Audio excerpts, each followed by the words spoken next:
If you like audiobooks or audio shows, check out a free trial of Audible. Just click the link in the description. Welcome to the Mindshock podcast, True Crime.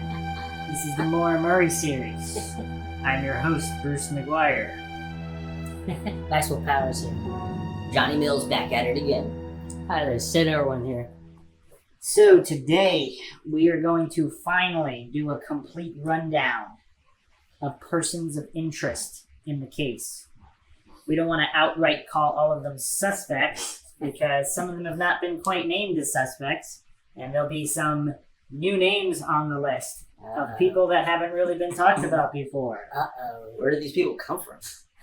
North Haverhill. So, I'm going to propose that we have to question absolutely everything and everyone's testimony, especially Butch Atwood's. So we can't really trust anything anybody says. So we're going to be looking at everybody highly critically.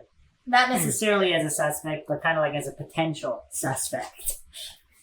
All right, so quick overview, since Johnny and Sid haven't been with us that long, but we got an introduction to the case. So Maura Murray allegedly had a car accident just past the corner of the weathered barn. It was actually a couple hundred yards. Almost all the information on this case that is available is inaccurate, including the super sharp turn right after the weathered barn, which was allegedly responsible for her spin out, even though the roads were dry that night and there was no snow on the road.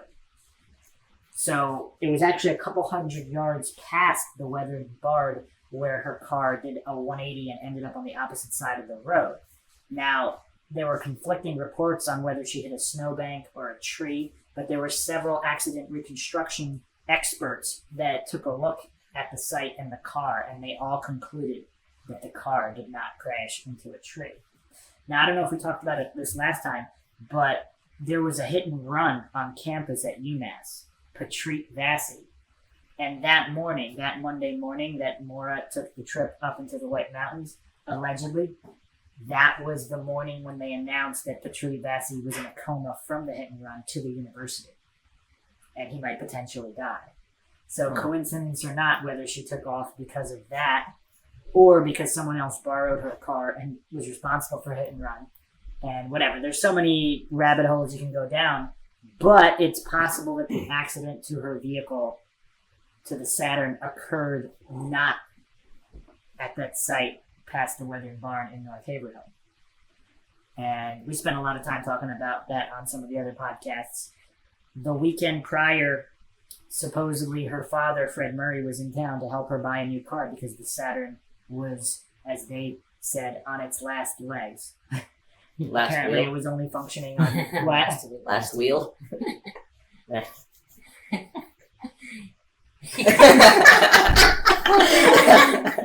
Oh my god.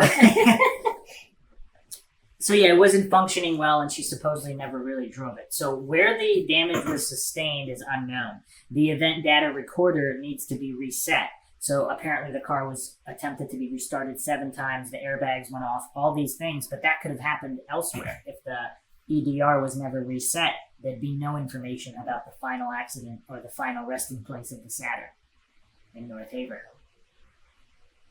That all make sense so far? Yeah. So wait, so you're saying the car that Maura Murray was supposedly driving that crashed, they checked the computer in the system or whatever, or the car? Yeah. And they were able to tell how many times things happened. Yeah, so apparently you need to remove... There was a way to tell after the crash. Yeah, because of the airbag, I guess?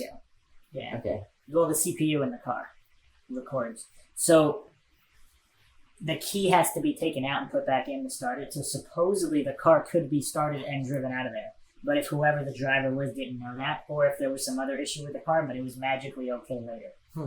So it supposedly could be driven. And one of the other witnesses, so the Westmans were right next to the accident. Butch Atwood's on one side. Rick Forcier, which I don't think we talked about in the last podcast. Do we know who he is? Maxwell knows that. Maxwell knows all these people. Maxwell in the house. Wait, so who's Rick? For the new viewers that are listening now who just joined. Well, hold on. Let me just name everybody. So Rick Forcier is there, and then there's also the Marats. And then there's behind all these houses of the Boutiers who actually didn't even know that there was an accident that night because they're kind of removed. They're a little bit a ways from the road. Lucky them. Yes. So that's the general accident site. Rick Forcier was actually like a carpenter contractor type guy who that night he said he was at home watching TV. So apparently he didn't see all the commotion about the police or the missing right outside on the street. All right. And everybody listens to police scanners up there. Not absolutely everybody, but a lot of people do. So a few months later, he was making jokes around town about Maura Murray and how, like, he was keeping her in the basement or whatever, or he killed her. He was making, like, crazy jokes. This is Rick Forcier, right across the street from Butch Atwood. And eventually his ex-wife either went to the police or someone else went to the police about what he's talking about. And so they questioned him. He might have even done a lie detector test. They said there were several people that did lie detector tests whose names they didn't release. So then he changed his story. He said he wasn't home that night. He said he was actually driving home from a contracting job. And while he was driving home, he saw somebody in a hood 5 miles east of the accident site running on the road. And he thought it was a guy, but it was a hooded figure, so it could have been Maura. And the police took that sighting as credible. Now, I don't know why he just randomly changed his story like that, and he only went to the police when he was forced to, because people were complaining about the jokes he was making about Maura. So that's who Rick Forcier is. Apparently he moved to Alaska for a little bit too, and he likes to play the guitar. But, and he had children's toys in his front yard, so some people speculate that if Maura was looking to hide out from the police because she was DUI and she wanted to wait it out, if she saw children's toys in like the front yard, she'd be less scared to go up to that particular house. Right. Wait, he had kids? No. He just had toys in his front yard? Yes. As a child. No, it might have been from the previous owner. I don't know. Okay. He had a trailer also that was searched. We'll get into them later. But anyway, the Westmans are the focus of a lot of eyewitness accounts. Their story has changed multiple times. Maxwell remembers when we went over multiple interviews with the Westmans and how their story changed. But I found another interview from 2006 would actually shed some light. Was the interview done by? I don't know. It's a random forum member. So check this out. It's very interesting. Wait. So it's an interview with the Westmans. With the Westmans, okay. Yeah. So we're going to treat the Westmans not necessarily as suspects, but potential suspects, because they've been caught in lies a bunch of times. And, well, one theory is that they were intimidated by the police. So if one of the main theories in the case is a police officer, either Cecil Smith or Jeffrey Williams, either hit Maura on purpose or by accident, Right. or whatever, and they killed her, or she was dead, they dumped the body, and there was a huge cover-up, so they intimidated the Westmans and the other neighbors into not saying anything. Okay, so here's the interview. I went to North Haverhill on Route 112 to view the Maura Murray accident site. While there, I parked across the street from the Westman residence and saw that they were home in the kitchen and decided to interview them about what they had seen and done on February 9th, 2004. I spoke to the Westmans in their kitchen after they invited us inside. They were interviewed together while we stood in their kitchen. During this time, I was able to get a direct view of what they would have seen that night. They had a very clear view of the accident scene. There is also a street light outside their house on the corner, lighting up that area fairly well. The Westmans told us they were the first to see the accident scene. They heard the collision and watched out their window the entire time. Quick note, later on they said they weren't watching. So, What do you mean by later on? Like the official interviews by other yes, people? in almost all of them, yeah. So this is interviews like I need the source for this. Like it's just a forum member? And It also, was posted in 2006, though. Oh, it's 2006. Interviews there. Yeah, so the Oxygen show is really reignited interest in the case. So the show that aired this past fall, Maxwell and I actually watched some of it, but he apparently doesn't remember most of it. I saw one episode. I thought you watched the other 1.5 episodes. No, I only got to 1.5. So they were interviewed. So their official story has changed a couple times, and also the 911 transcript, which were sealed, they were just released in the past few months, and and it's very short. So it's speculated that a huge portion of that was not redacted; it was completely removed, which is illegal. So anyway, here in this interview, they're saying they saw it the entire time. So in 2004, they were interviewed, and they said they only saw some of it. And now somebody randomly went there 2006 They were interviewed a million times. They were probably the most interviewed, other than Butch. because their house is right there. Yeah, and they were the. And the only story that changed was that whether or not they saw it the whole time. No, they also changed. Originally, Faith Westman said she saw a man smoking a cigarette in the driver's seat. Then later on, they were like, "Nah, that must have been a cell phone light." They never. And then they So even if said, you look at it, they even said they never said it was a man, but they did. what's the distance? Do you know from the window to the street? Not that far. A good Be 10, kinda- 20 feet. Kind of cool to see on like Google Maps just to understand that distance. You got to watch the podcast. I had all the maps on there. Okay. Thank you. Yeah, I can see why they changed it. Like As an positions. aside, they said that the tree the ribbon is on is the wrong tree that was hit in the accident and is actually closer to the corner. Neither of them went out to the scene. We'll address that later. When it happened, but Tim Westman said that he went out later after all the fire department people and police were there and saw the car close up. He said that there wasn't much snow on the snowbanks and that the car could be walked around without trouble. Again, that conflicts with what Butch Atwood said, because Butch Atwood said the car was completely up the snowbank and Maura couldn't really get out. Right. But he also said something different. Butch Atwood also changed the story a bunch of times.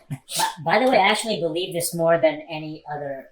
If I haven't seen them, but I believe this more just because this guy is probably like one person, and he probably had like No agenda. no idea. Yeah, do you know what I mean? Yeah. So these people are more open to this Yeah. person than a national TV documentary program. The car looked like it was parked on the roadway, and it didn't readily look like it had crashed. Mrs. Westman said she called 911 right away and had no trouble getting through. Either 911 or the police department hung up with them after getting their information. I didn't ask which entity she talked to. Both the Westmans said that they saw whoever had been in the car when it crashed get in and out of the car several times. They made sure to say that they could not recognize it as Maura Murray because it was too dark, but they could see the form of someone moving around. They said they saw the interior light go on and off several times and heard the doors shut as if someone kept getting in and out of the car. They also said they saw the person open the trunk and close it as well during this time. They never saw anyone else around that car besides that one person and never saw any other vehicle stop prior to police arrival other than a school bus. What was the time again? I would assume at night because she said the light was Yes, on, so flashing, 7 or on an. So again, this isn't simple. Supposedly there was an earlier crash at around 7, but this is going on now between 7:30, 7:46 was Cecil Smith's arrival time. Wait, you're saying there was more than one crash there? Nobody knows. That's At that particular exact spot, supposedly it was no police report filed or anything. 7. Well, the police report, there's several different inconsistent police reports. Part of the reason this whole case is so insane is that nothing is simple and nothing can be verified in any How way. crazy was the accident? Was there a lot of damage to the car? Was it like do you have images of the car? Like what it looked like You after gotta the watch the accident? podcast. It wasn't that bad from what I remember. It's not like the engine is in the passenger seat, you know. So like the lady or the Westmans or whatever, they saw it happen in the window. Was it that bad that they had to call the 911? Or wouldn't they just run out there and be like, hey, how's it going? If It's it wasn't kinda- a bad accident, you know what I mean? Yeah, I see what you mean. Yeah, it wasn't that bad because they said Faith Westman called the police at 7:27. Faith Westman? Yeah. Okay. Well, wait, what But time? they never what time? they never went out. They called first and then kind of went out, or But According to this interview, they never went out. We'll Just like, examine that again. why wouldn't you just go out if you? Yeah, It's like, it might I'm be- just gonna Especially stay if it's a here. girl by herself that might need help. I know. And Like, then is about to die, and it's just weird. Well, if there's another police officer there who's a drunk police chief who is not supposed to be on duty and they're covering up for him and they're scared they don't want to say the truth, then they wouldn't go out because if he's also there, right? or- the police is already. Yeah, gotcha. or they did run out and then they encountered somebody else and said, "Get the f out of here," and go back in your house. Yeah, that's another I possibility. can see that. So the Westman said that 4 to 5 minutes after the car crashed, they saw a school bus come from around the corner and stop in the road next to the car. They didn't see who was driving, but heard later that it was Butch Atwood. They said that his wife also drives a bus and is also large like he is. That's important. Okay. He's like 300 over. That's why he's driving the bus. So it's very well could have been her for all they knew. They indicated they understood his wife did not have his last name. Okay. The Westman said that the school bus was between them and Maura and that she had gotten out of the car, but he did not get on the bus. It seemed, I guess that means she did not. Well, first of all, why is there a bus driving around after 7 p.m.? Apparently, I forget bus? I think it was a ski trip or something, so they were getting, it wasn't like going to and from school. Okay. He was driving, I think, it was something to do with the ski trip. With nobody in it? I assume he was. Well, yeah, I think he got dropped way off and was going home. With the school bus? Yeah, he owns the bus, I think. Oh, okay. So, but imagine you would have told him exactly where he was driving. Wait, what? You would have told the police where he was driving, right? Oh, yeah, they have all that. So, He was returning home. then yeah. Okay. Yeah. The weird thing is though he normally parks straight, but he parked backwards, and then he did paperwork in his bus for the first time ever for a while. But we'll get to him in a second. Let's finish with the West. Westman's.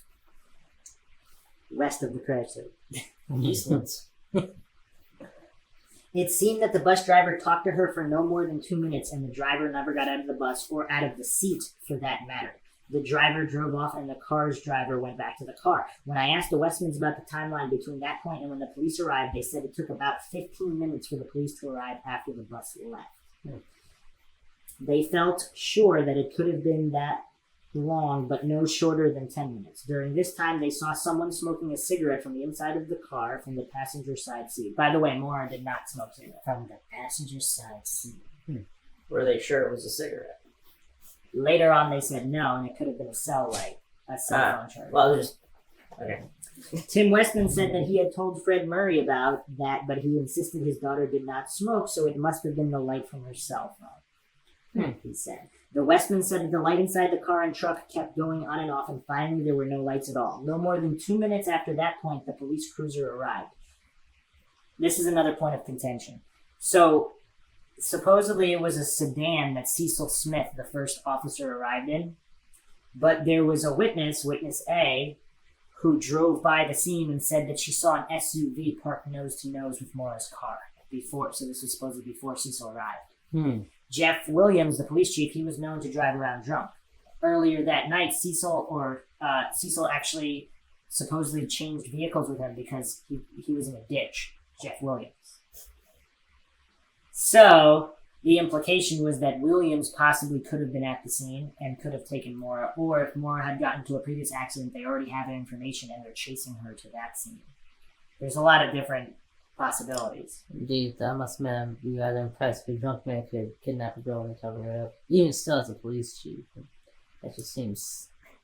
In that sloppy state, that's one high functioning drunk. That's an interesting point. But what if he developed a tolerance to alcohol where he was now he's only like 50% wasted, and for him that's an extremely high functioning drunk. They do exist. So many years of practice could have developed to that point. In fact, you know what? It could be even scarier. I mean, he could be a highly efficient killing drunk. Or he had help from someone else as well. Very true. So we don't know. So the point of contention on the Oxygen show, they said that, and Witness A was basically told by the police you could not have seen an SUV because it was out of commission. She said she saw a 001, the SUV. Right. They told her you didn't see that. And kind of intimidated her, and then she was also visited by police before the Oxygen show aired and kind of told her, don't talk about it, you didn't see what you thought you saw. And then on the Oxygen show, they throw a curveball, and they have Cecil Smith is like, oh yeah, I was in the SUV, because he was Winter. The supposedly decommissioned SUV that couldn't have been out. So a lot of shadiness, but in this interview, they're saying it was a cruiser. Normally a cruiser is referred to as a sedan. Yeah. But anyway, shortly thereafter, a police officer knocked on their door asking if anyone from the car accident had come to their residence. They said no. Both Tim and Faith Westman say they are positive that nobody walked by their house back towards Route 10. They said that they could see clearly out in front of their house and would have seen her go by, plus the officer came from that way and didn't see her. I was there when it turned dark, and the light is fairly bright and the house is close to the road. They feel that she must have walked the other way. The Westman said that EMS and fire showed up and that for about an hour they all walked around looking throughout the area. When they were done, there were footprints all over the place and any follow-up would have been difficult. I asked the Westmans about the Atwood family. They said they didn't know them very well. They kept to themselves and had no children, they said. They weren't openly neighborly, but they thought that Mr. Murat, who lived across the road from them, was. Okay. So Tim Westman actually said at one point in one interview, he said they'll never find her, like definitively. That's an interesting thing to say. Why would he say that? I That's don't know. weird. It is weird. Maybe he was just super Wait, happy how- with his questions. Wait, what was the? How did they ask him? John Smith and the other podcast guys were at the scene and they were Yeah. at his house and they were just talking to him about it and he just said they'll never find him. Did you actually hear that? Yeah, Or it's on their episode. how was it? Was it creepy and shit? Or? It was kind of dismissive and he had this look on his face like he didn't want to talk about it and there was a lot he knew and he didn't want to be called on the fact that he's hiding information. Yeah, that's what's weird about these interviews. Like, I don't know, people change their views based on convenience too. Like if you're inconvenienced all the time and you're in a bad mood, like you say some crazy shit. Yeah. You know what I mean? Like, yeah, it's possible. like, cause I mean, if I ever witness something and people, like 5 people interview me within a week and then I come out in a bad mood, I'd be like, yeah, I killed her. Do you know what I mean? Well, Go fuck apparently yourself. they were walking Oh, around the fuck. scene and then Robert. Tim Westman suddenly turned on his lawnmower or something, like to be annoying. Oh. Yeah, And so then you he went see and talked shit to like him. that. Yeah. Yeah, so like, it's rough. That's why I kind of believe that this forum interview, because it's probably some dude with a fucking piece What do you of think, paper. Johnny? Dude, I know how it feels like to be like Maxwell Powers and shit. No, just going back to what you were saying with the whole interview thing. I mean, we're talking like what, 14 years after. Like people probably will change their story 14 years later, if somebody were to be. Some people don't. interviewed. Witness A didn't. She had the exact time. She left her job, drove by, saw the sedan, saw the SUV parked nose to nose. Didn't change a single thing about it. I guess the ones that are more directly connected to it. Maybe the ones that are actually hiding something. So, okay. Virginia and John Murat actually saw Tim and Faith Westman go out to the scene. So they said they did go out to the car when they said they didn't. Westmans. Yeah, the Murats are the other neighbors. Okay, they said that they went out, That the Westmans walked out of their house. but So the they saw Westmans it. said they never did. Correct. Saying that the Murats are more friendly and neighborly. So wait, they're across the street. You said the Murats. Yeah, they're a little tiny bit farther. Yeah. So the other inconsistency is John Murat actually said he saw the brake lights and the car actually, after the accident, the car actually backed up and was moved, which doesn't match up any other testimonies. Also, another strange thing about the Westmans, Faith Westman actually complained to the police about trespassers because Fred Murray, looking for his daughter, they were all around that area, and she actually complained to the police, and they issued warnings that trespassers would be prosecuted. Yeah, which is strange. No, the other neighbors didn't. It was just that. Obviously, the guy's looking for his missing daughter, and they're, Jeff Williams responded due to the complaints. Also, the Westmans didn't allow people to park by their property during memorials and stuff, and that's a pretty dangerous turn.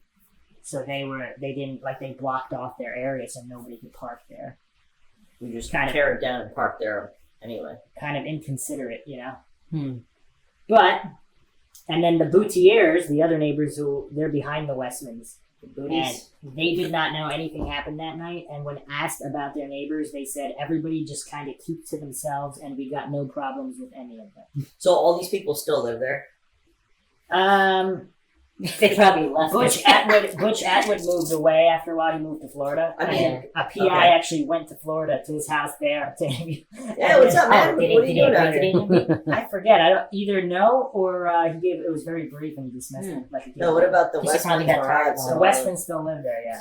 and the other I'm people? not 100% sure about that. Man, they must be So. sick and tired of all these people coming up because it's an unsolved. Yeah. Well, Butch Atwood died now, but so he's not alive anymore. So we're gonna go up to the Atwoods. What's his name? Barber? Atwoods. Butch Atwood died. No, I mean, no, the West. the Westmans. Yeah. So we're going up there You want to so go they talk can. to the Westmans? Yeah, so they can move out too. Take their house. If this gets 1,000 likes, we'll go and interview them. All right, so just quick. So one of the original crazy theories was that this was a communal slaying. We talked about this in the last We did. episode, right? Yeah. So if the Westmans were responsible in some way. Now, I don't think it's highly likely that the Westmans just took Maura and killed her. Why not? Why not? Just so you don't think it is. I'm curious. Well, Sid Irwin wants to know why the Westmans didn't do it. I agree to that too, just because the proximity. I don't know. It just doesn't. It's make tough sense. because there was like Murat saw the street, Butch Right. Atwood would have view of the street. Mm-hmm. There's inconsistencies with the other. If there was a prior accident and the cop was already chasing Maura, like how would it all play out? Unless it was in cahoots with the cop, then yes, then possibly. But then where would they put her? But still, if they was in cahoots with the cops, they shouldn't switch their story that much. Then. Oh yeah. But they- Some people say, yeah, the police just intimidated them and told them not to talk about it, really, and then just stick to these points and don't ever question these points. Doesn't matter what you said before, this is what you need to say now, or don't say anything at all. Yeah, because I mean, it'd be rather odd to be in cahoots with them and then basically point all the blame towards them. But I don't know, unless they're trying to do some proactive thinking, let's just make things all kinds of crazy weird.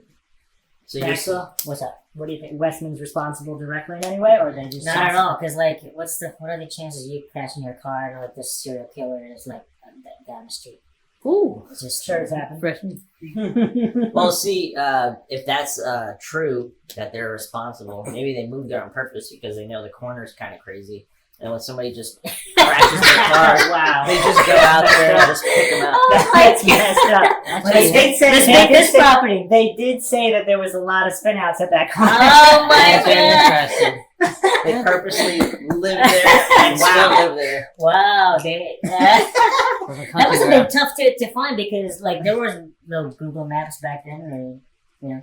What? I mean, yeah, it was. Well, Yeah, MapQuest was the big one. Yeah, MapQuest was the and big also- one. Yeah, because you'd have to look at MapQuest and look at the sharp corners, and then. But I'm oh, yeah, look at going that. to reiterate one more time. It appears that that sharp corner was not the cause of her accident because it was farther down and the road was dry. Yeah. No shit. So, But there are a lot of accidents that happen there. yeah, because usually it's not dry. So it's Okay. not And the accident is usually after farther the corner, down. not far- that much Yeah, farther. right. That's so weird. Yeah, it's really weird. So, all right, let's move on to Butch Atwood. We've covered him extensively, but quick recap. So he's the school bus driver, the last official person to see Maura alive, if it was Maura, and his testimony is very questionable. So he parked differently than ever that night, and strangely stayed on his bus to do paperwork.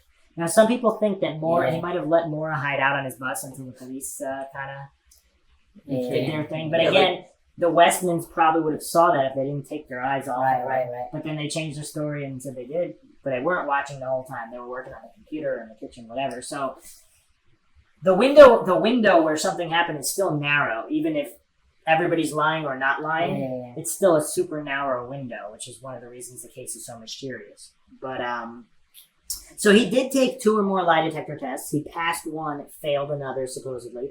I think he failed the first one, then he passed. But he had a heart condition that supposedly accounted for that because he was so big. But his mother worked for the police department, which we just found out recently. We discussed that in another episode. So, yes. That's Very what. intriguing. So if That's there was what- a police As what working some as what. administrative position, but there weren't that many people working there, so we But don't what's know. what are? I don't know, what's some the office significance? workers. I don't know. Alright, She knows the people in the department. got it. That's the significance. Okay. So if there was some So- conspiracy cover up, But okay, got it. you know, if she's Butch Atwood's mother, and if there was some weirdness, Butch Yeah. Atwood doesn't need to talk. But the whole weirdness is all covered up together. Got it. What do you think so far, Sid? Use your Mensa IQ to decipher this. Maybe one day he'll reveal the exact number, but he probably doesn't want to make anybody feel bad, so maybe he won't. I would love to. But yeah, it's just I'm hearing this information right now.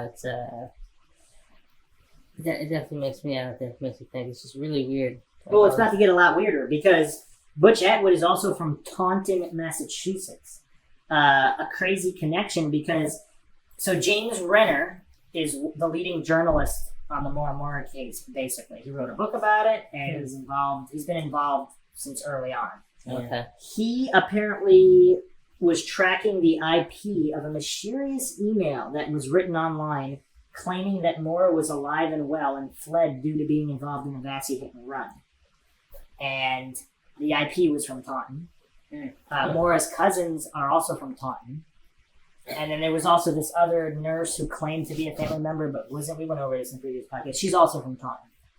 And now Butch Atwood is from Taunton, Massachusetts. And Taunton, Massachusetts has actually a very small population, a couple thousand people. So like everybody knows everybody's had a population. But Taunton, Massachusetts, not New Hampshire. So she went missing. Wait, who got this email? How'd they get this IP? The email was this message was posted on I think the original family forum after Maura went missing, and someone claiming to be Maura's cousin wrote it. That said Maura's alive and they said and well. She's alive and well, and she fled due to the Vassy hit and run. And then that IP, he got some computer expert to trace IP, and it was from Taunton, Massachusetts, which is where Butch Atwood is from. Yeah. And, okay, so several private investigators who worked on the case thought Butch was hiding something. That he saw what or whom happened that night, but he was afraid to talk. He also has many inconsistencies in his story, who got out of which car, and he changed this up several times.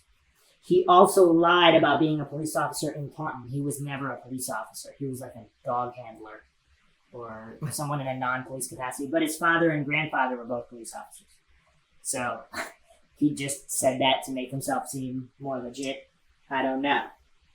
Also very strange is that Cecil Smith, the first responding officer, he recruited Butch to help him drive around and search for Maura. So he is a private citizen who may have been involved in a crime, because for all he knew, Butch could have killed her. And he's like, go around, check there, we'll all go drive around looking for her. Yeah, that is kind of weird. Police never do that. And even weirder, on the Oxygen show, Yeah. nobody asked him, but he just Cecil randomly was like, oh, by the way, I didn't know Butch. Like, nobody even asked him, like, that wasn't even being talked about. Wait, ask him what? He just, whether he knew Butch or not. He was just like, oh, I didn't know Butch. As if someone would make that connection. So, and here's the thing, he did know Butch. Clearly. That's fucked up. So, everybody's hiding everything. And by the way, so Sid and Johnny on the Oxygen show, they wouldn't allow Cecil Smith and Jeffrey Williams to even be interviewed unless the Attorney General, Streseland, was present. And he was just watching the interview as if they could say, and obviously we didn't allow this? We didn't allow this? The Attorney General. unless he was there. So he was, you don't remember? Is that a... Damn, that's crazy. You don't remember? I don't Wait, He's so the main who- staple of the Oxygen. Whose That was like one of the idea? biggest bombshells. I told you I'd never seen the show except Yes, for you one had. episode. Well, no, they had clips of it throughout. Whose idea was it for the show? Like, who produced it? Like, what was the intention behind it? Was he Was also it from James Boston? Renner, or they just? Loaded questions. It's probably that girl that did the interview, right? Was it her idea? Maggie Freelung went to UMass, and so did one of the producers of the Oxygen show. And we'll be getting into a lot of that in other episodes. Basically, it was all the interest generated through the other podcast, and just the fact that, Fred Murray Fred Murray sued the state of New Hampshire for information on his daughter because they wouldn't release information on it. And Maura Murray is the largest case file in New Hampshire state history. Oh wow. And it was funny because all these years they were maintaining, it's just a standard walk-away DUI, while they have the largest case file. Like, the inconsistency is just, and the I hilarity. mean, so the show, obviously, they want to kind of like point fingers at somebody at the end. Did they have an idea on? They basically, say it seemed like it was a propaganda hit piece to make the police not look complicit, because John Smith, one of the biggest PIs in the case, John Smith is his real name. I And didn't think he'd be killing Pocahontas. yeah, so he was pushing the police conspiracy angle pretty hard, because on the internet, like, the main theory was that she walked into the woods and died. That was the main theory, that she was suicidal and all this. And a lot of people, like James Renner, doesn't even want to consider any kind of police conspiracy. He's one of those. Okay. He just can't consider the possibility. He thought it was either, a local dirtbag, serial killer, whatever, which is a small chance, or Maura had a tandem driver, someone else was there to pick her up. And that was like the red truck. big ass red truck. Yeah. Oh, The of red- course, yes. The red truck. What? The red What truck. is that?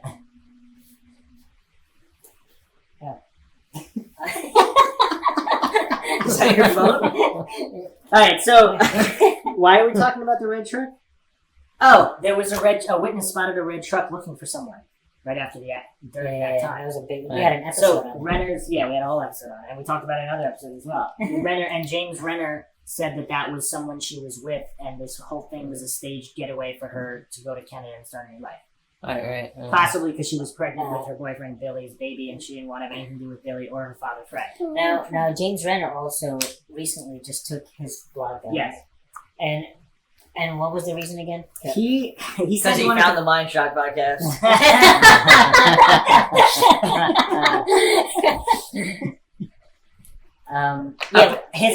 Originally, years ago, he said if Maura ever reached out to him or someone gave him evidence that she was alive and well and didn't want to be found, he would shut the blog down. But the reason he stated, well, he also changed his theory. He now believes, I think he said 70% chance that she's dead. And he believes Billy had something to do with it because, I don't know, we talked about Wait, Billy. So Billy, with his insane phone activity, then he talks to Maura that there's a Sunday call, then his girlfriend's missing. He goes completely silent for like 5 days, doesn't even use his cell phone. Hmm. So did he really talk to Maura? Did he meet her? Did he kill her in the week after she went missing? Because he was at Fort Sill that night. So anyway, James Renner kind of focuses on him or the tandem driver theory where Maura got away and she's living in Canada. Well, I'll say that from anything from what I've heard, so the only thing I can say, at least for me personally, I can't believe the whole suicide theory. Yeah, no, that seems... It's just... Yeah, it doesn't work. Just because, I Because mean... they also did helicopter searches and there were no footprints in the snow. It's really tough. Unless she was picked up by someone and she went somewhere else. I mean, I mean, So James Renner took down the blog. Either he saw her alive, or he's focusing on Billy, on other stuff. and because the blog is all about her being alive, then she. Well, he has to shut it down. James Renner is into a whole bunch of other stuff. He's not just about... Oh, got it. So it's like a change of pictures and time of Wait, I have a really stupid question. Wait, how do we know that was actually Maura Murray that crashed that car? Just because it was her car? That's the only connection. And originally, Butch Atwood actually said it wasn't her. When he was first shown the picture, he said it didn't look like her, and then later he said it did. He also said she had her hair down, and she never wears her hair down. So we don't know that it was her. Right. And I keep bringing that up almost in every podcast because people don't want to talk about that. But I'm like, can they at least... There is no evidence she left Amherst. There's the ATM video, which, by the way, they didn't release until the Oxygen show. Was her hair? So it was unreleased for over a decade. That's ridiculous. And what case have you ever seen where they don't release the last known footage of the person? That's extremely important. Yes, and they didn't. It's like So practice if the 101. police actually know what happened and she's dead, then they wouldn't need to release it, right? And they also cut the video, right? Like they also cut. Yeah, a it's lot hard of to it know. out, or- It's unknown. It's unknown. Yeah, it's just a picture, right? There No, should be it's a frames. video. There's a bunch of frames, Oh, there is. but it's You can unknown. see her walking up, coming from her car, or no? I don't think you can see her car right now. So she parked off to the side, maybe. She just suddenly appears on the screen like a. So if she went through a toll or something, or at a gas station, and there's video, there's supposedly secure. She was sighted at a Butson's, like a nearby supermarket. For butts. Oh yeah, the weird names in the stores. I remember that. Yeah, so she there's supposedly a bank across from the store where you would be able to see her, and it is unknown. The police said they didn't get to it till like a year later, and the footage didn't exist. But maybe they do have the footage. Who knows? I mean, also the police never even gotten around to calling the numbers that she last called. So she was looking. Excuse me, what?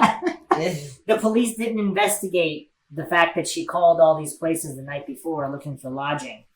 So they talked to one condo owner, Linda Salamone, 8 months after the fact, and she's like, I don't remember. I talked to like 1 million people every single day. If you had contacted me, within a week or two, I might have remembered and it might have been helpful. And the police also never even talked to Maura Murray's sister, Julie, her older sister, who happens to do work for an CIA contractor. Did we talk about that? No, I don't believe we talked about that last Yeah, podcast. Maura has 2 sisters. Her older sister, Julie, also went to West Point. Maura went to West Point for 1 year. Oh, wait, no, I vaguely remember And do you recall that the rumor is she was shoplifting at Fort Knox? Shoplifting at Fort At a Knox. Fort Knox gift shop, yeah. Oh, okay. She's Okay. throwing makeup or lipstick, whatever. So this is a rumor. I don't know if this has ever been corroborated officially. So instead of being expelled, she left, and then she went to UMass. Huh. So Julie graduated from West Point, her older sister. Her other sister, Kathleen, is alcoholic and drug user who had some issues. And one of the POIs we'll get into is her ex-boyfriend, Tim Carpenter, who happened to own a red truck with Massachusetts plates. But let's let's finish with Butch Atwood. So what do we think of Butch Atwood? A lot. So he was actually focused on heavily initially because, first of all, if he's the last known person to see her, if it was her, so let's assume it's her for the purpose of this. Mm-hmm. What do we think?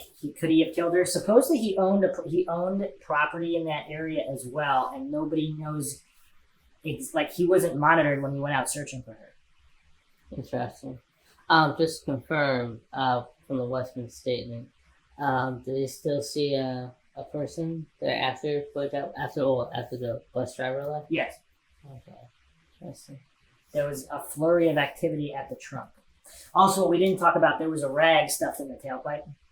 Oh, okay. So Fred Murray said that it was him who told her that because if the car was smoking, you put a rag in the tailpipe so the police don't pull you over.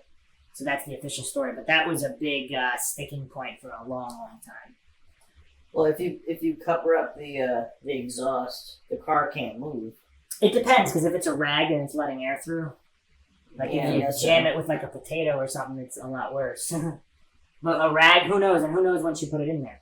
Other people speculate that could be a signal. Oh, I got away. Or this accident is staged. A lot of the PIs thought the whole accident scene was staged. Because of how the crash site itself was. And just the aftermath with everything. Yeah. It's just insane. So, did Butch Atwood do it? Or is he just too obese? I still don't get why he owns a school bus. Isn't that a school district? Yeah, what was his? Is it a school bus driver? Or what was he? School bus driver. Well, and why was he coming home that late? I think he dropped off students coming back from a ski trip. So it was like, he wasn't driving them to or from school. Right. It was a ski trip. Didn't anything else lie at one point about being part of the police or something? Yes, he lied about being a police officer. He said he used to be a police officer. Which is interesting. But if Cecil believed him, maybe that's why he invited him to come search. Ah. I mean, I guess a fellow brother in blue. Or That makes sense. Brown. Okay, so let's move on to Rick Forcier. one question before we jump into that. I'm just out of curiosity's sake. The town has tourism at all gone up since this case has happened? Tourism is really big in New Hampshire and the White Mountains, Right. which is part of it. John Smith actually talks about that, where he believes a lot of this cover up, and they don't want to they don't want anything to shed bad light on it, which is why they maintain for so long this is a DUI, walk away, possible suicide, because they don't want to be like, oh, people get killed up here. Okay. So, yes, tourism is a big factor up there. I'm just Loon curious. Mountain is a ski resort that's not too far from there, Okay. and that's big. And it's actually connected to the case, and we'll get into that in a little bit, because there's person of interest involved in Loon Mountain as well. Oh, okay. I'm just So, good curious. thought. Yeah. But you were saying though, like if you're curious if it increased, Increased, exactly. if Since the disappearance. There's people probably just coming up there trying to figure out what's going on. Or A lot of it's not even that publicized. A lot of people don't even know about our case even up there. oh, okay, interesting. Yeah. So moving on to Rick Forcier, who I mentioned briefly. So this is like a carpenter, construction contractor type guy. And initially he said he was home watching TV, didn't know anything about it. Supposedly he didn't hear any of the sirens. He didn't. Oh, one quick point that I forgot to make, just so you guys get the big picture. That same night, there was a bunch of suicides being called into the police. Now, normally there's like, whatever, 1 or 2 a year. There was like a bunch that night. Wow. Any specific number? just that area. There was a couple of suicides, yeah. Like Cecil, I think, went to a suicide after, or possibly was coming from one before as well. And Bruce McKay, who we talked about before, I think he was going to one. It's just, yeah, very strange. A lot of strangeness that night. That's weird. And there's a whole bunch of missing activity from the police log, too. Because there's always, like, traffic, whatever, stuff going on. There's, like, chunks missing from that night. As if What do If you they had mean stopped. what do you mean by missing activity? Like people? it's just not on the police log. There's a couple hours missing. But how do they know that? How do people know that it's missing? Because there's no activity at all. Like, if you look at any police log from any day, there's people. There's always police issues going on. There's traffic stops, traffic violations. There's people calling the police for a million different reasons. So there's like hours of possible missing. There's just blocks, chunks gone. But that's what I mean. Like people can see, people called in at this hour, but there's no police. Yeah, so for locked. example, if you watch the previous day or just any day, there's activity on it. Like there's never chunks of hours where absolutely nothing is done. Like even just officers reporting on duty or whatever. Right. Especially at this convenient time. Yeah, so it's, nightfall. So there could have been a previous accident and they deleted it. And then there was some weird cover up and strangeness with suicides. But there's even more crazy police activity, which we'll get into in another podcast. But let's try to get this done. So Rick Forcier, he's the guy that made jokes about Maura. His ex-wife and other people reported it to the police, and then the police questioned him. And again, the big thing is he changed his story. He was home watching TV, didn't even know anything happened, despite all the commotion for hours that night, and the sirens, and he didn't know anything was going on. And then he changed his story. Wait a second, he wasn't home, he was actually on a job. And then he was coming home and he saw a hooded figure running 5 miles east of the crash site. Huh. So, and the police took it seriously. Now, the police did have him as a suspect because and he denied searches of his property. He would not allow the police to search his property or his trailer. Now, I don't see nothing wrong with that. Well, if he's selling drugs or something, there's nothing to do with Maura. He just might not want police. If he's involved in other illegal activities. But that's what I mean. Like I would do the same, and I'm sure you would do the same. Even like you don't want to be bothered. Is he a fan of the cops? They have no. Is Rick Forcier a fan of the cops? I mean, easily. I don't know. Not saying no to him just because he doesn't like him. No war. It's possible. It's possible. So there was also supposedly he was pouring a concrete foundation for a new house, but not on that property site. So one of the rumors later was that Maura was buried in concrete. And there's also a concrete slab at the A-frame house, which we'll get into in a little bit. But they did that on The Sopranos. What? They did that on The Sopranos. Yeah, so you get buried somewhere. A lot of people get buried in cement. Yeah. It's a good way to bury someone. So, but here's the thing. The police had eyes on him. Years later when he moved, as soon as the trailer was being towed off his property, it was immediately stopped and searched by the police. So they had eyes on him, and he was definitely a police suspect. Otherwise, they wouldn't have done that. And there was nothing as a result of the search. Another thing is he owned rural property in Pennsylvania, and supposedly that has never been searched. So if he's the killer and he dumped her somewhere really far, nobody involved. What kind of car does he have? What kind of car? Wait, who are you talking about again? Rick Forcier. Oh, yeah. So what kind of car does he have? I don't think he had a red truck. He had some other truck. Oh, big ass. Oh yeah, yeah. He did not. He's not. There is no information that says that he had a red truck. Okay, but is there any information on discovering whether or not he might have left not too long after? He moved out of the area, but I think he moved to Alaska, but then he moved back to the area. Oh, okay. He moved back and forth, and on the Oxygen show, they actually chase him. They chase him down. Okay, because I'm just curious. And then in a parking lot, he pulls over in a parking lot, and they briefly, Maggie and Art, they chase down Rick Forcier, and they talk to him briefly.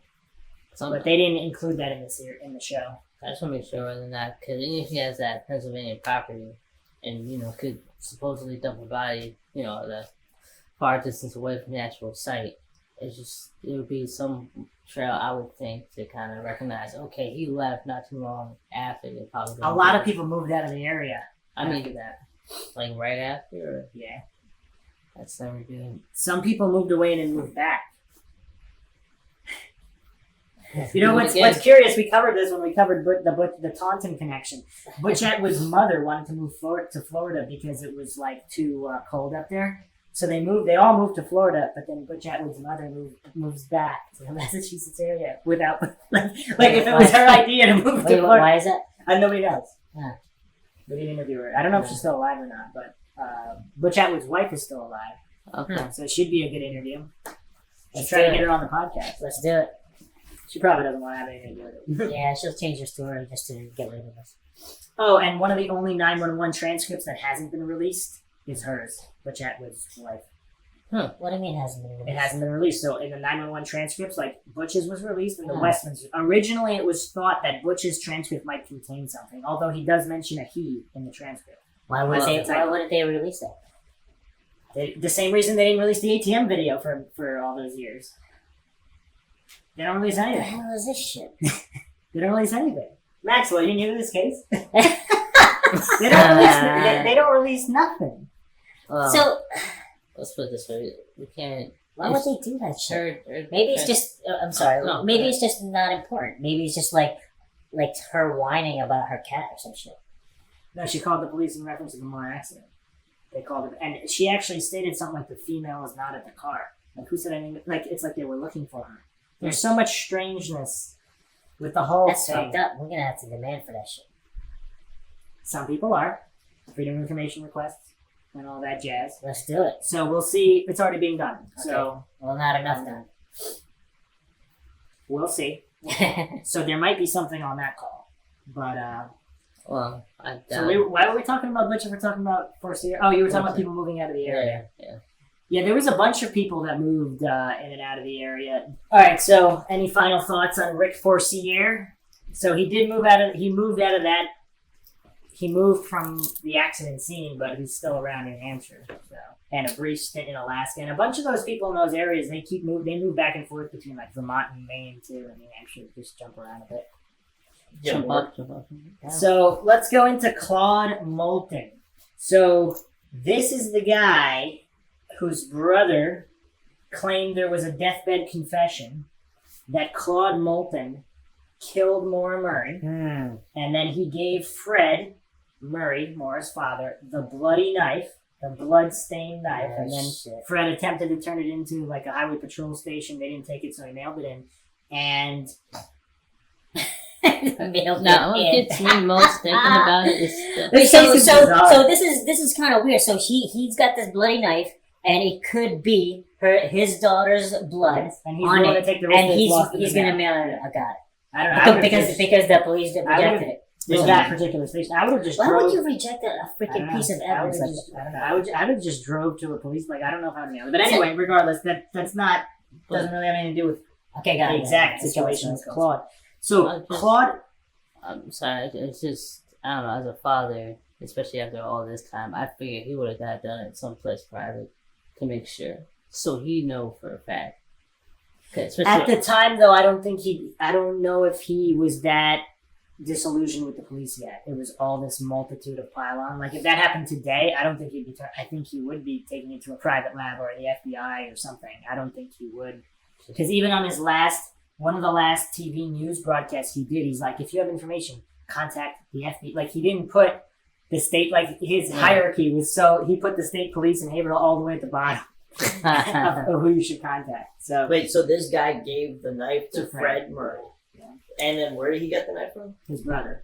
And he said his brother on his Killed- deathbed yeah. said that he killed her, and then he told him where So the that's knife Larry is. Moulton said that about his brother Claude. Now Claude is still alive, by the way. But why wouldn't he tell him where she is? I don't know if he knew. I think that's all the information he had. Because I think if the story's made up, he's like, oh, he was dying and he said he killed her and here's a knife. That's all he said. Just for the hell of it to close the case, as if Yeah. it's never going to come out. Yeah. Hmm. I don't know. So Claude Moulton he was who was renting the mysterious A-frame house. The A-frame house has been the focus of a lot. Fred and other PIs were doing dog searches. They were searching with cadaver dogs, and they actually got a hit in the A-frame. Supposedly it went bonkers. The dog went bonkers, and they found blood-stained carpet and chips with blood on it. Chips? Like, Potato I don't know, chips? wood chips, carpet Oh. chips, whatever. And these were, now I think John Smith is the one that had these. He didn't give it all to the police. He kept some from, they kept the sample as well so they can get it privately tested. And so in the Oxygen show, they revealed that the DNA test was inconclusive. So it could possibly match Maura, and there was also other blood How there. would they match it to more anyway? Yeah. They got her sister's DNA. That works? Yes, because You can identify by her. like familial link, because they'll have someone. And I think they also did have like Maura's hairbrushes Clothes, and yeah. stuff, whatever. So they could have got it from other sources as well. And they actually But just inconclusive. They did the test one time. So it ruled Done out a with it. certain portion of the population. So Hmm. Maura was not ruled out though. So there was enough sequencing matching where she's one of the possibilities. Many other people are possibilities as well, but certain people would be ruled out if they don't have that stage. So she's not even So she's still within the range of a possible match. Now here's where it gets tricky. So Claude Moulton actually rented that house out, and he had a girlfriend who looked exactly like Maura at the time. Wait, how old is this guy? He's old, so I guess he would have been in his 50s And at then the he's time. dating a 21-year-old? I think she might have been 17 Wait, so at the time when they started. I don't know exactly, or they might have started dating when she was 15. I don't know. I thought it was like no, wait, I thought We're talking about Haverhill, New Hampshire. Man. wait. Wow. Now he might have been 40 or Yeah. even younger when they first. I don't know the exact details, but supposedly she has not said nice things about him, and if he beat her up a lot, that could be her blood and his blood possibly. They don't know. On the knife. What? Well, I don't know if they checked the knife for his girlfriend's. I'm talking about the blood they found in the carpet at the Oh. A-frame. Okay. That might not be Maura's. Okay. Oh, and by the way, the blood test we're referring to is on the carpet, not the knife right now. Oh, The okay. oxygen show. I don't think the police ever said what happened. I don't think the police themselves officially stated they got the knife and they tested the knife.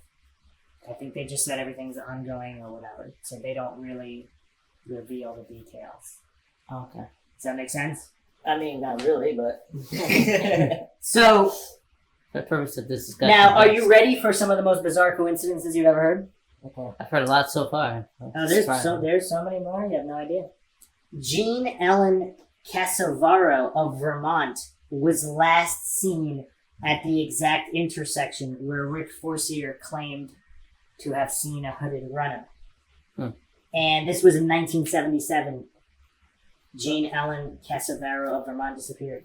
Now, it was reported in the newspapers, and James Renner in 2014, he contacted her family, and it was found that she had left her husband and children, but she came back a couple years later. So here's what, and you think that was the coincidence? That wasn't the coincidence. Here's the coincidence. Shortly after she disappeared, her daughter married Claude Moulton.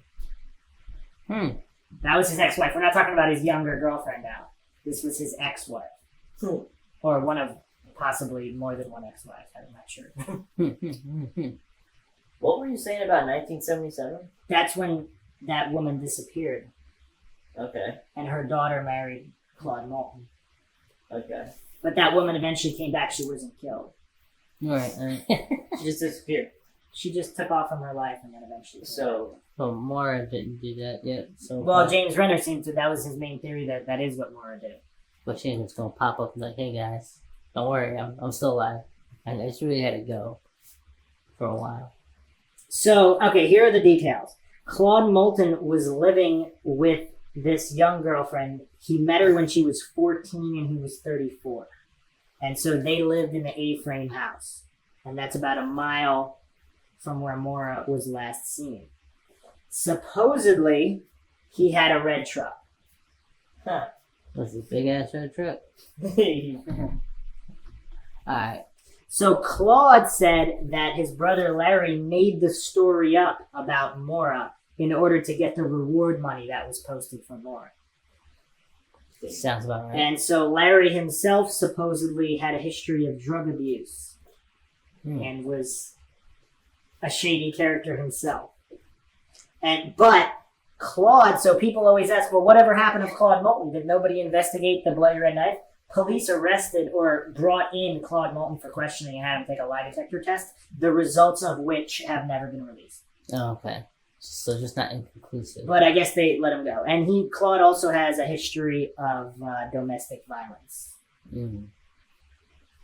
The other thing that, I don't know how much of this is a rumor, but after Larry told the police about Claude, he got rid of his car, which was a red Volvo.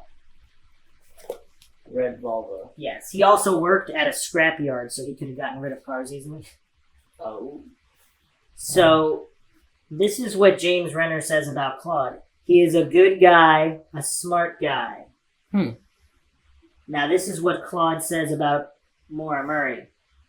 Was obviously an alcoholic young lady. She ain't dead. No one abducted her. She'll come back one day. That girl, she's an effing hoe, a drunken hoe, and her father, an effing perv. You know what I mean? What are you talking about? He's talking about Maura Murray? and her father. And He's a hoe? Yeah. She ain't coming back. But I find interesting the fact that James Renner, as you said, just before saying that, I said he was a smart and good guy. I gotta admit, though, to be honest with you, just hearing that comment, that's more in line with what I was thinking. That sounds about right. I said that whole thing completely wrong. Oh. Okay. Did you make that up? No, James. No, they're both named James. James Renner talked to James Casavaro. Oh. So this is Gene, the one that ran away. Mm-hmm. I guess this. It doesn't say who he is. I guess he's her either husband, her family relative. And James Casavaro said this about Claude, and then he said that about Maura Murray. So he doesn't even know anything about the case, I guess. And he's talking about Maura Murray and her father. Oh. Okay. So he's gonna say that comment about Moira and all that, right? So all that was still said about Maura and Yes, by James Casavaro, not by James, not by Claude or James Renner. Okay. Cool. That. Okay. So Claude used to work for a car crushing company. Okay. Yeah. So She could have been put in a trunk or something and then just crushed. Did they ever check the crushing yard? that's the thing. I don't think anybody really checked anything in this case. I love it. And supposedly Claude also has quite a few children with quite a few different women. Okay. That sucks. So John Smith said that one of Claude's exes said that he told her to say that he was dead. To say that he was dead? Yes. And he currently lives in Piermont, New Hampshire, which is in the Piermont-Warren, New Hampshire area, which we'll get to in a minute, which is very substantial in this case. I think he was the one that moved to Maine now. And he owns a trucking company now. It's good to know he's doing well. Local rumors are that he liked to kill animals and leave them on his property. I guess as a display. And here's the other thing. If he was he has a trucking company now. If he did other trucking work, he could easily dispose of bodies if he was so inclined. I guess so. So other rumors were that apparently Claude had a twin brother when he was younger, and there were rumors that his twin was suspicious. The demise of his twin was very suspicious.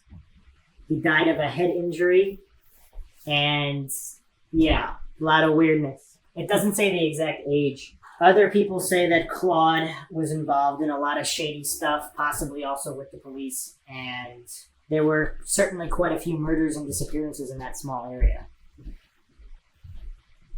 Oh, man. Some people point the finger at Claude. Now, in order for a fair and balanced view, I am going to read something in defense of Claude. So apparently this is his niece's, this was one of his relatives posted this on Facebook.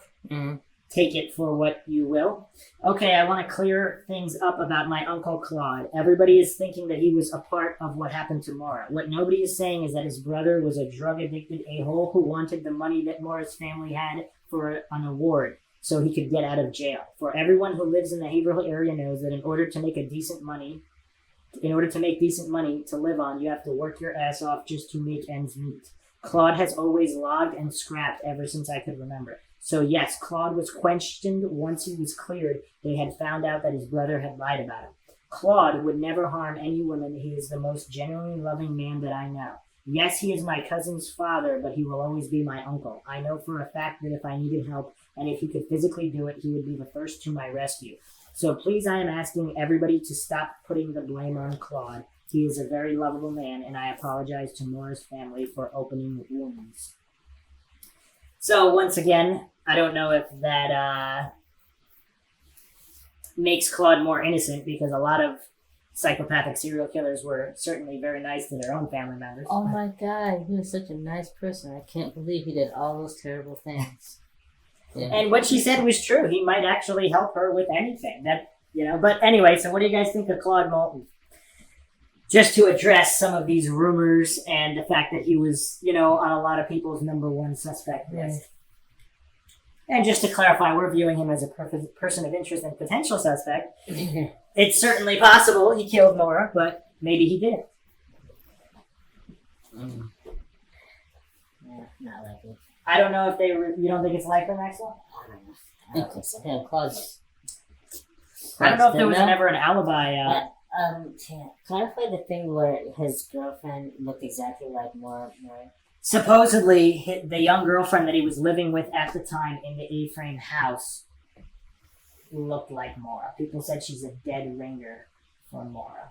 And she was a lot younger People than have the guy. said Yes, so that Wait, people in that an area. A-frame. When you say A-frame house, he was in that.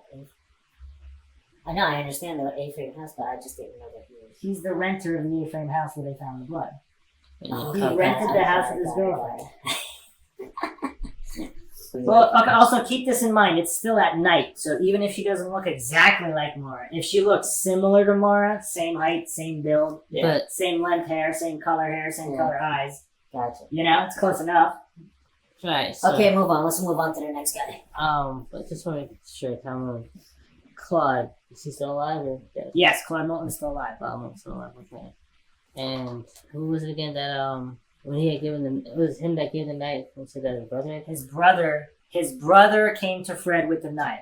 Okay. So some people say his brother made up the whole story. Okay. Since Claude Moulton is still alive and was never on his deathbed, Yeah, of course. the Obviously. allegations are that Larry Moulton Moulton, made yeah. the whole thing up to get reward money. To pay for drugs and all that. Yeah. Okay, I just want to make sure. Like someone like Lisa.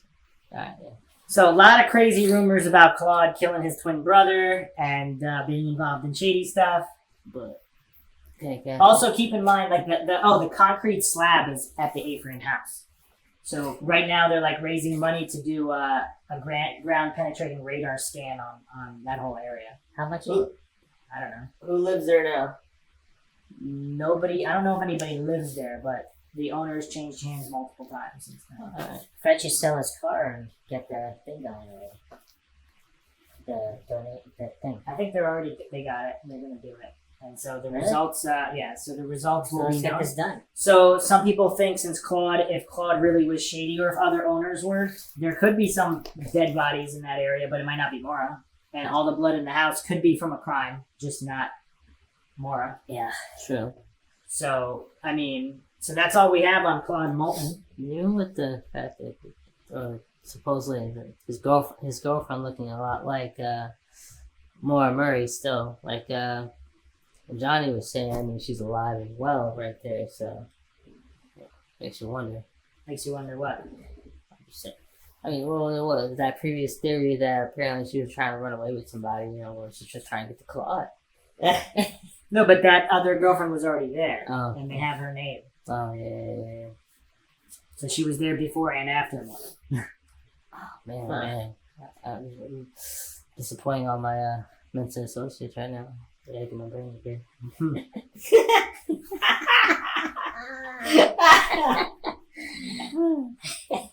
Say cheese. All right, so final thoughts on Claude. Maxwell doesn't think he's responsible for some reason. Yeah, I don't know. I'm just guessing. If the rumor is true that after his brother went to police, he got rid of his car, that could just mean he was involved in other crimes. Not necessarily Maura, but he was spooked that the police would investigate him. For Captain Mike done And then before. he's since moved out of the area as well. So, all right, let's get to some people that aren't normally talked about. Let's get some new people on this POI list. We have the G brothers. The Word. G? That's us, right? Not the G's. The G brothers. So, not going to say their full last name, but everybody knows who they are who's been following the case. And if you don't need to know their full name. They're the G brothers. They're construction workers who had a red truck. Oh my god. So there's also some shadiness involved in how... So the witness that saw the red truck looking for someone Now, the G brothers don't have Massachusetts plates. They have New Hampshire plates. So the license plates allegedly were tracked down when this truck was witnessed at the Swiftwater stage shop by a witness looking for someone, and then it drove off when it realized that the witness was not who they were looking for. Supposedly, the license plates were run, and it came back to these G brother guys. But other sources claim that there were no license plates ever taken because the witness didn't get the plates. I think she got like possibly two letters of the plates, and unless someone in the shop, like the shop owner, got the plates, but that has never been corroborated in any way. The other problem with the witness who reported the red truck is that she might be related to one of the other suspects, and then rumor is that she moved out of the area before she reported this. This is all rumors. So I don't know. But John Smith has something to say about the G brothers. Here's what he said about them. I will say that around 2006, that they used to rent equipment from the company that I worked for in Littleton, New Hampshire. We were an all-around rental agency that catered to contractors and construction workers. The G brothers used to rent stuff from us quite often, and at one point actually ended up renting stuff, not bringing back the equipment, owing us money and never paying. After several phone calls and a small claims court attempt by my boss, nothing was ever resolved. The brothers never even showed up for court. After several more phone call attempts were made, they showed up at our business and threatened me with bodily harm. One of them said that he knew Taekwondo and would tear me to pieces. They're G-men. My brother was also working at this business, and he ended up coming out with a phone in his hand and told them to get off the property or we were going to call the police. Of course, they left the premises, and we never heard from them again. They are very volatile people. They are also thieves. I'll wait for the brother versus brother melee type setup, but alright. Yeah, two sets of brothers. It's Taekwondo throwdown. So, here's where it gets a little even more shady. So, supposedly it wasn't just these two brothers. There could have been a third family member, possibly cousin. And one of the rumors or possibilities is that this was the other boyfriend of Maura, where she was going up to the area. Oh. And it's possible that one of them, if this wasn't one of these two brothers and it was their cousin or whoever, if one of them was in the car at the time, so one of the brothers could have been missing from the scenario. It could have only been one of them and then a cousin or someone else or a friend. And if one of them worked at Loon Mountain, that's where the Loon Mountain 3 is a local rumor that 3 guys that worked at Loon Mountain did not show up for work the morning after the disappearance of Maura Murray. So, if this story somehow got conflated with the G brothers, or one of the G brothers is involved, or a cousin or a friend of the G brothers, whatever, there was another rumor that they rented a house in Haverhill, and that's where Maura was going. Fred Murray, when he was investigating in the area, he actually followed a red truck, and he took it to an address that was rented by the G brothers. What was the day of the week that this happened? That was Monday. On Monday? Yeah, the Monday. That's kind of weird. Yeah, beginning of the week. Was she on break from college? No, that wasn't break. So they got back from break recently, so they hadn't been back from that for that long. And she actually sent out an email that morning telling her professors there was death in the family, so she wouldn't be at class. And there wasn't. No. Unless you're James Renner and you're theorizing, one of his theories was she was going up somewhere to get an abortion because she was pregnant. Or what if she was trying to plan to kill herself? Like, she's the death. That was one of the other theories that was brought forward, but it's just, given all the information, it just seems unlikely. Only I can say is if... Because she still got the accident forms to give to her father. Like, all the things don't point to that. The only can work out is if she killed herself and maybe someone drove by and saw the body and looked at it like, ooh, I think I'll take that. A necrophiliac psycho? Could be. You never know. That's a new theory put out by Sid Irwin. Yeah, but the Westmans were watching, unless it was the Westmans. They could be just as much. They could have looked at it like, wow. Okay, so final little tidbit, very interesting. So complaints were, how come the police never interviewed people at Loon Mountain or tried to track down the Loon Mountain 3? Are the Loon Mountain 3 known to police? The answer is yes. Someone who lived in Lincoln, New Hampshire said that 2 guys who worked at Loon Mountain were interviewed by police. So the police did investigate. That's intriguing. Wait, I was just gonna say something. And one of the other rumors was, of course, that she had a boyfriend at Loon Mountain. It's so hard to say. So they ended up just not showing up to work. Oh, the well, next day, there's right? no... That's the Loon Mountain Theory, Yes. which was a rumor.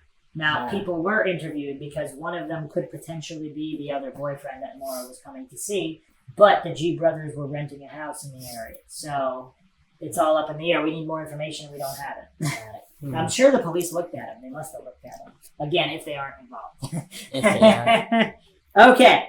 Now we're going... Oh, so one of the other rumors is that the boyfriend that worked at Loon Mountain, he had a girlfriend who disappeared around the same time as Maura did.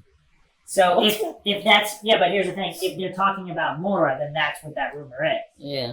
If it's someone else, then that guy probably had nothing to do with Maura. Because, unless you're saying he's a serial killer and he kills his girlfriends, but then there's only 2 I'm cases saying there. everybody is serial killers and they just trying to get a piece of the pie. So That you're place just is gonna like- operate... That place is like the Bermuda Triangle, like Yeah, apparently. for deaths. And we getting this to happen. People disappearing all over the place. Don't go there if you want to just stay known. But alright, that's intriguing though. It's weird. It's very weird. The G brothers. Alright, so now the most famous unnamed person of interest. So he owns a construction company. Yeah. Okay. Alright, so he owns a construction company. How's it know? So here is, Is that important that he has a construction company? of course, because he's pouring concrete. Let's name him This is- something. this Let's name is- him something. Hold on. Remember in one of the first podcasts, there were 2 concrete foundations being poured? This is the other guy, other than Rick shit. Forcier. Okay. Well, so we So did mention the name. This is...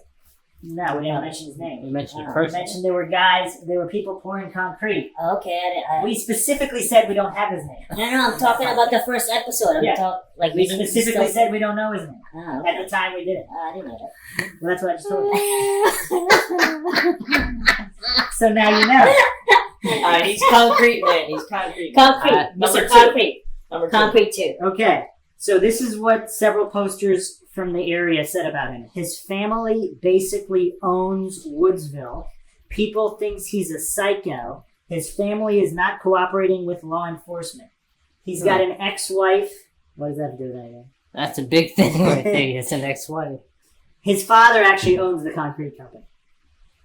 Okay. And that strangely, the company poured a brand new concrete floor shortly after Maura's disappearance. Okay. Police were denied access to the property to search. And this is not the A-frame house. No. But it's close. Or Everything's kind of sort of close. This is that area. So, the witness, the red truck witness at the stage shop said that the truck had an eagle emblem. This guy was also part of the National Guard, which has an eagle as its emblem, so he might have had that on the truck. Okay. If the truck had an eagle emblem.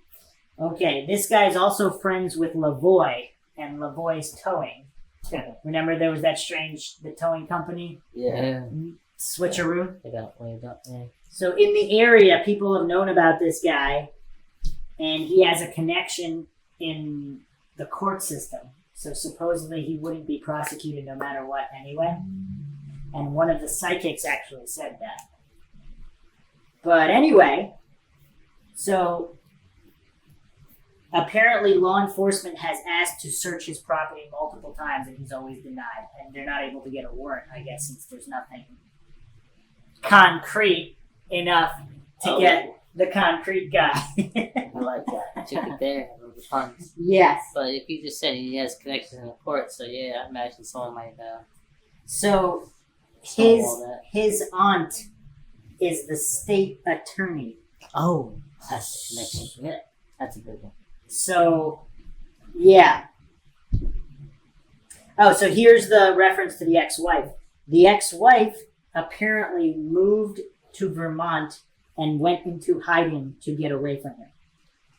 And as ex-wives do, like Rick Forcier's ex-wife said the same thing, that he was responsible for Maura, blah, blah, blah. So this ex-wife also said the same thing. Well, either way, this. If you had an ex-wife, clearly, his relationship with women Yeah. It's a little spotty. At least in this case, this particular. Who knows?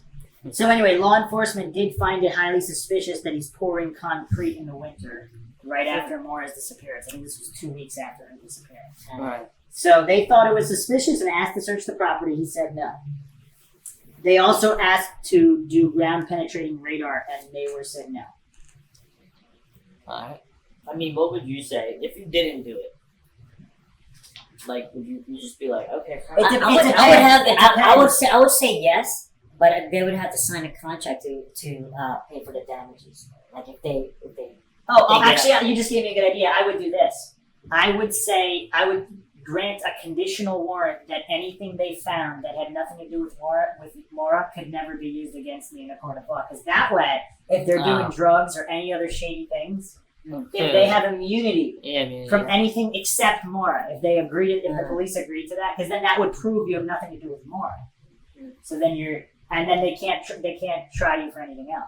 If you're into shady stuff, but if you're not into anything and you're like a community leader or whatever, if you're a big person in the community, you might say yes just to shut them up.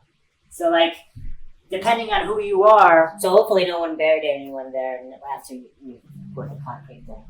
Yeah. And so the other thing with the red trucks, their entire company has red trucks. Mm. The red trucks. And there was no reports of stolen trucks, right? What? No reports of stolen trucks. I don't believe so. I think there was a stolen vehicle in the area, but I mean, that happened. I just want to make sure it wasn't a red truck. now some people think that James Conrad was a state trooper who was involved in the Maura Murray case, and he said that the police know who did it. They just aren't doing anything about it. And he was pouring that Maura's buried in concrete under the suspect's house, and they know who did it. And so it wasn't Rick Forcier who was talking about it, was this guy. Oh. Mr. Concrete Man. Number 2.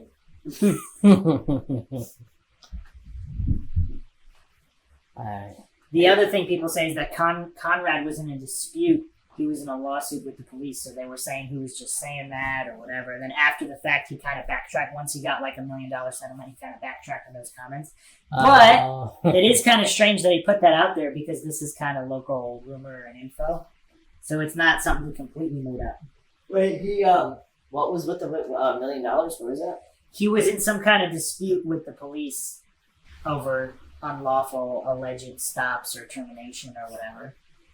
But still, even to make a comment referring to that case, which we shouldn't be involved in. That's interesting.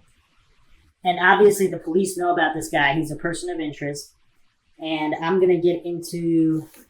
So the attorney is friends, so his relative that's an attorney is friends with Gary Wood. Gary Wood is the lawyer for the Haverhill Police Department in 2004. So, I'm going to read something kind of funny. Valley News, August 30th, 2016. Woodsville attorney indicted. Wait, 2016? Yeah. Valley News is a newspaper from Yes. that area? Yeah. Okay. So this is Woodsville. A 63-year-old Woodsville attorney has been indicted by a Grafton County grand jury on accusations that he failed to distribute nearly $44,000 he had been holding on behalf of the estate of a Haverhill farmer.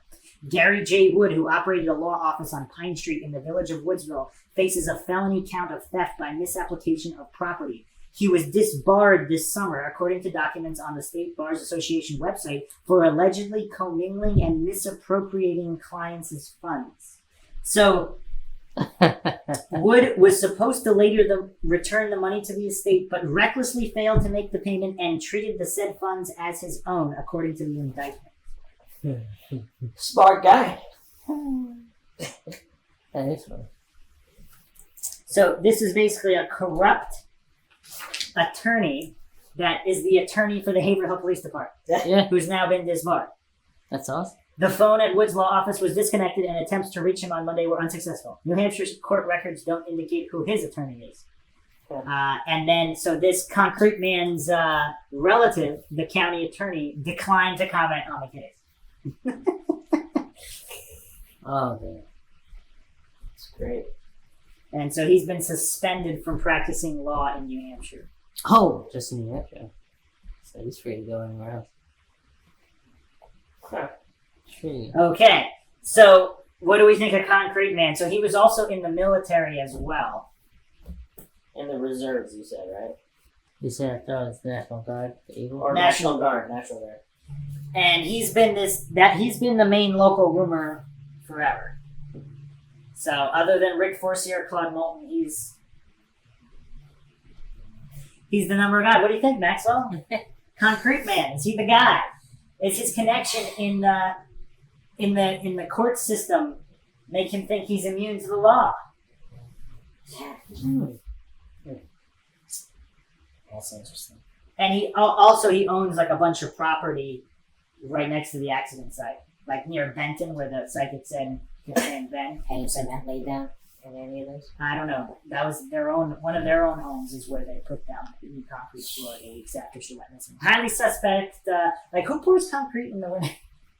So you got Rick Forcier doing it, and I would Concrete do Man. it. I'm kind of like off season myself. Like I do weird stuff like winter and summer.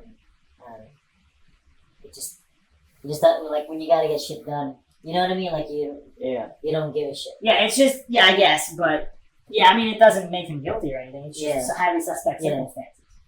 Because if he never poured concrete in the winter any other year except the year she went missing, it's just kind of I got you. What do you think, Johnny? Sid? Nothing. Are we doing a podcast or what? Yeah, we are. Clearly. Feels like a podcast.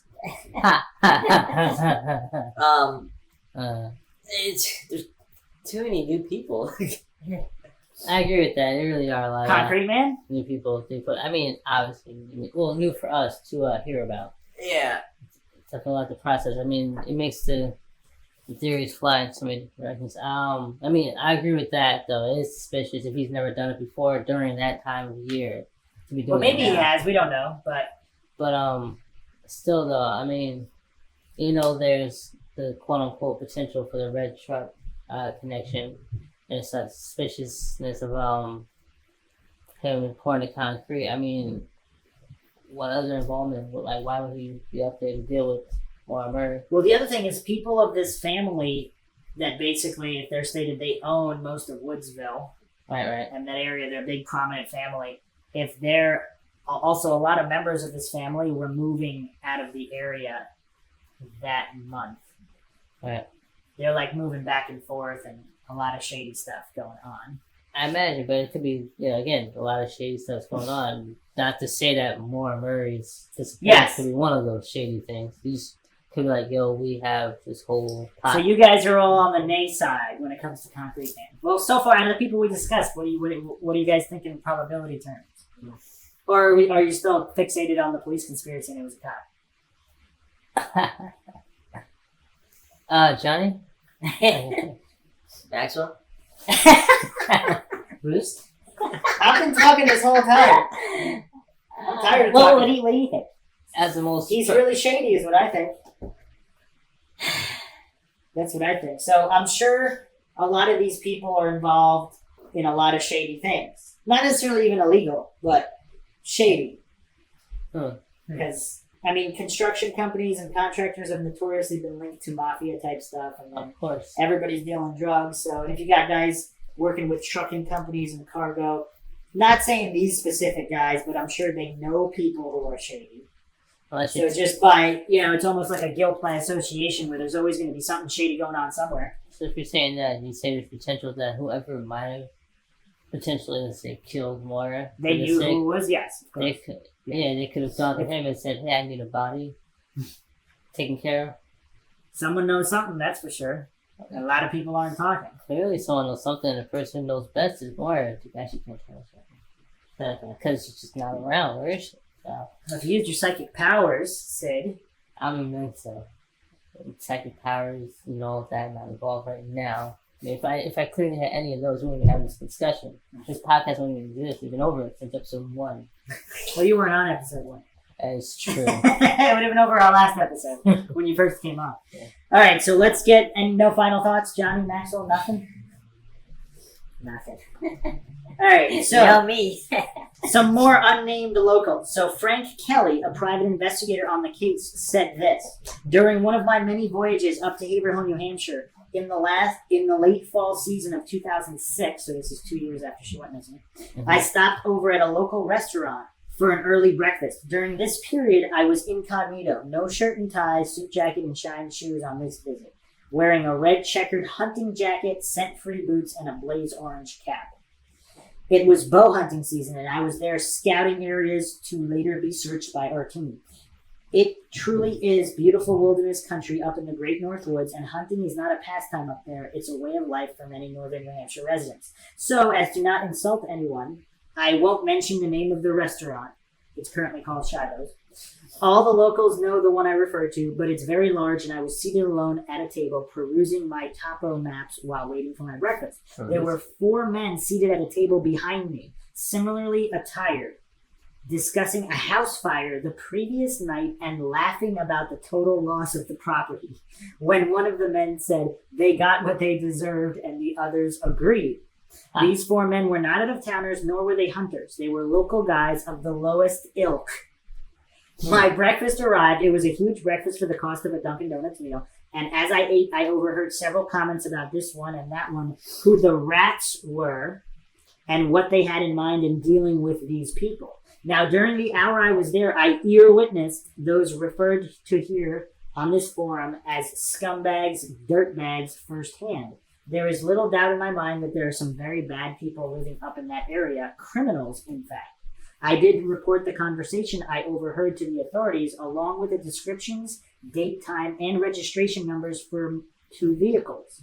I have a duty to do so. These guys were not sitting next to me. They were behind me, and they didn't seem too concerned who may have overheard them.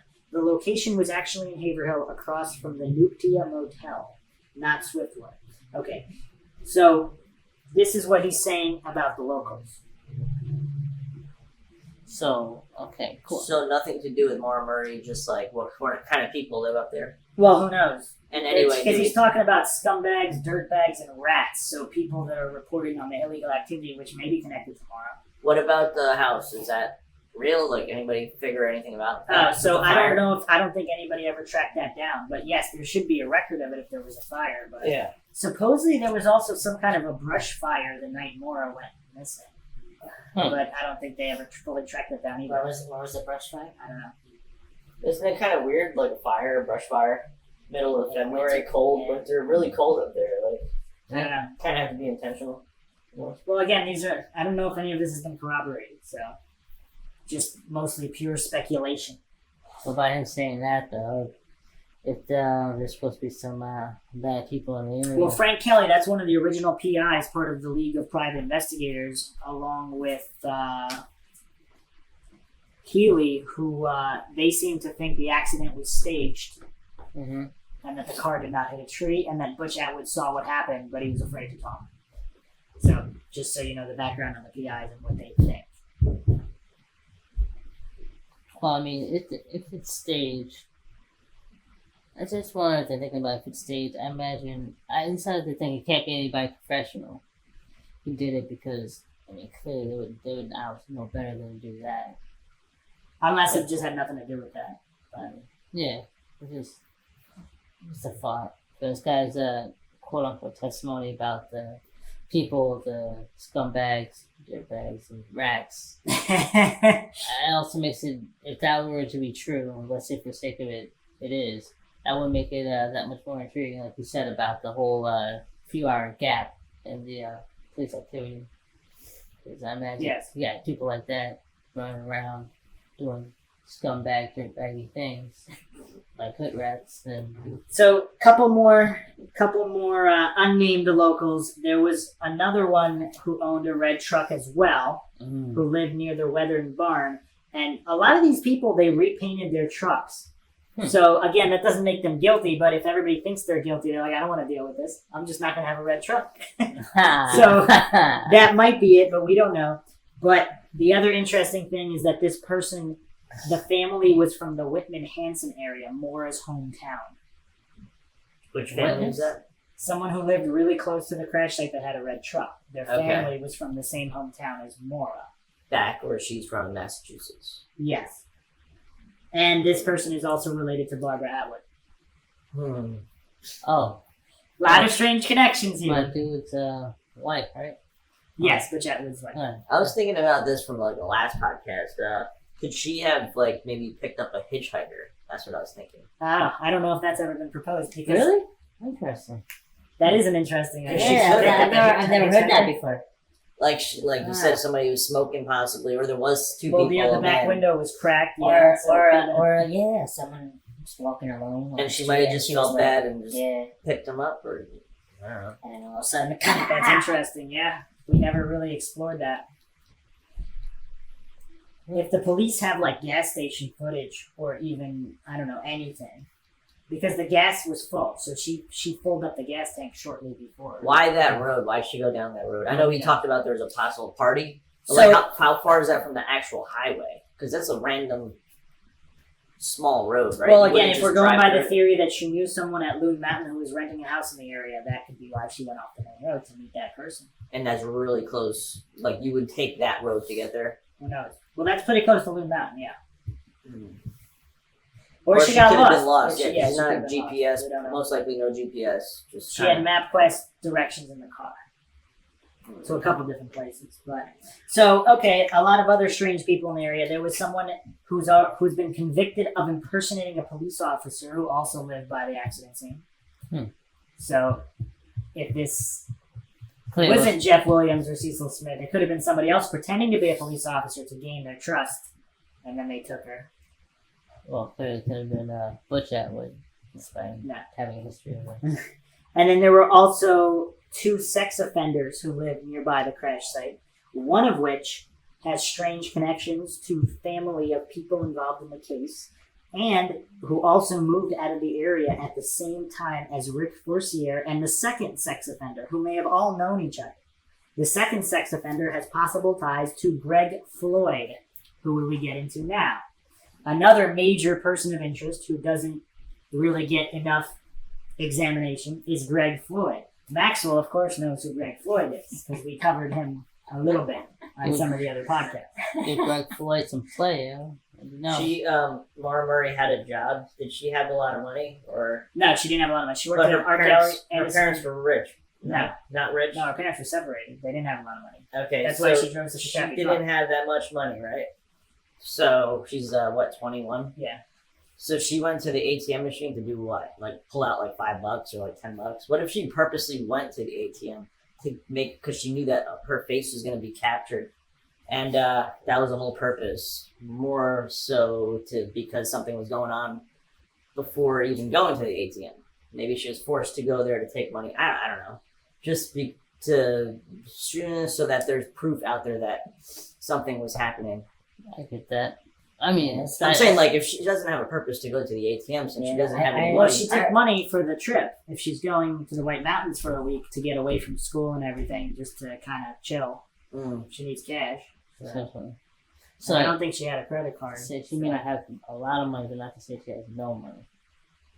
No, she didn't have zero money. It was Nah, a couple $100, and then supposedly the $4,000 Fred brought that weekend to look for a car, but nobody knows what it was really for because it could have been just to repair the car if she was involved in the Patrice Vassie.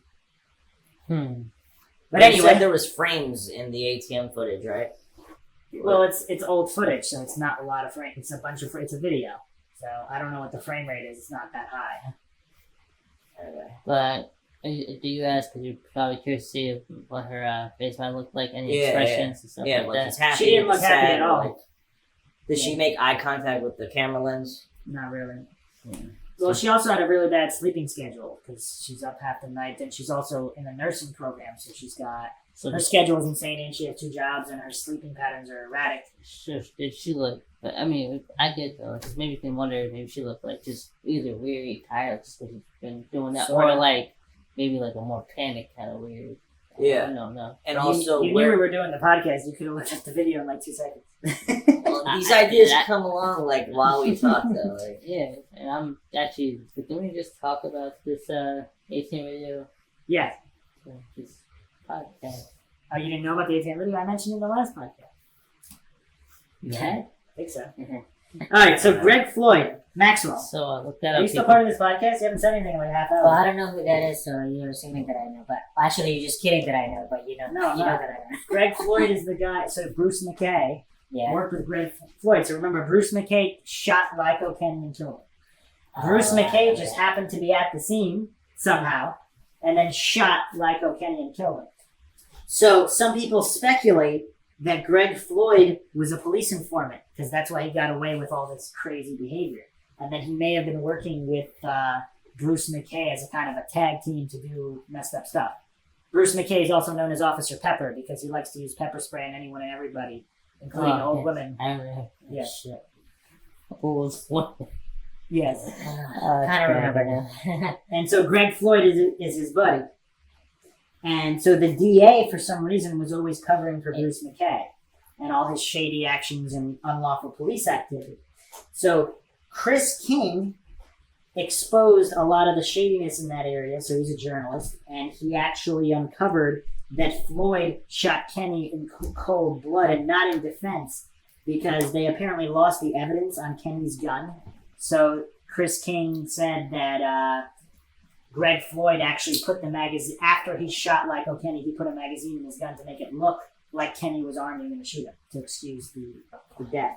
And then he also told Kenny's passenger pick up the gun because he wanted to shoot and kill him too, but the passenger was like, no. Don't shoot and kill me, please. Wise choice.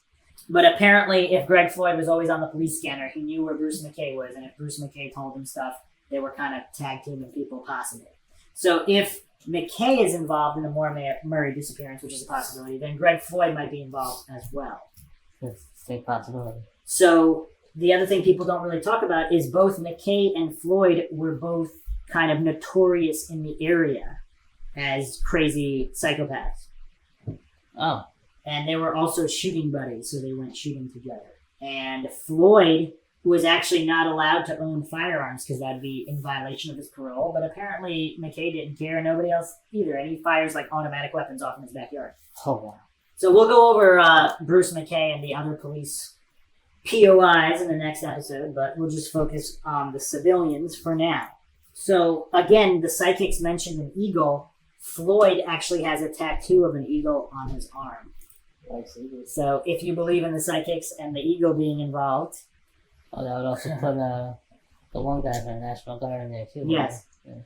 and apparently Floyd was also in the military, but he was only stationed at a home base, even though he said he went to Vietnam and claimed that Lyco Kenny was his 43rd kill.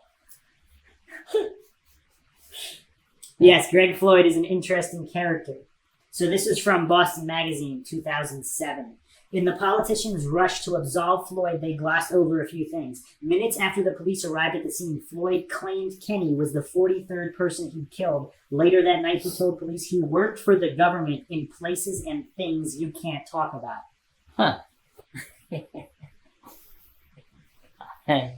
Floyd had also been found guilty of selling marijuana and PCP in Georgia, felony convictions that made it illegal for him to own the 2 firearms he kept stashed at his house way up in the deep woods of Easton, where a chain hangs across his driveway and at least one snarling Rottweiler patrols the ground.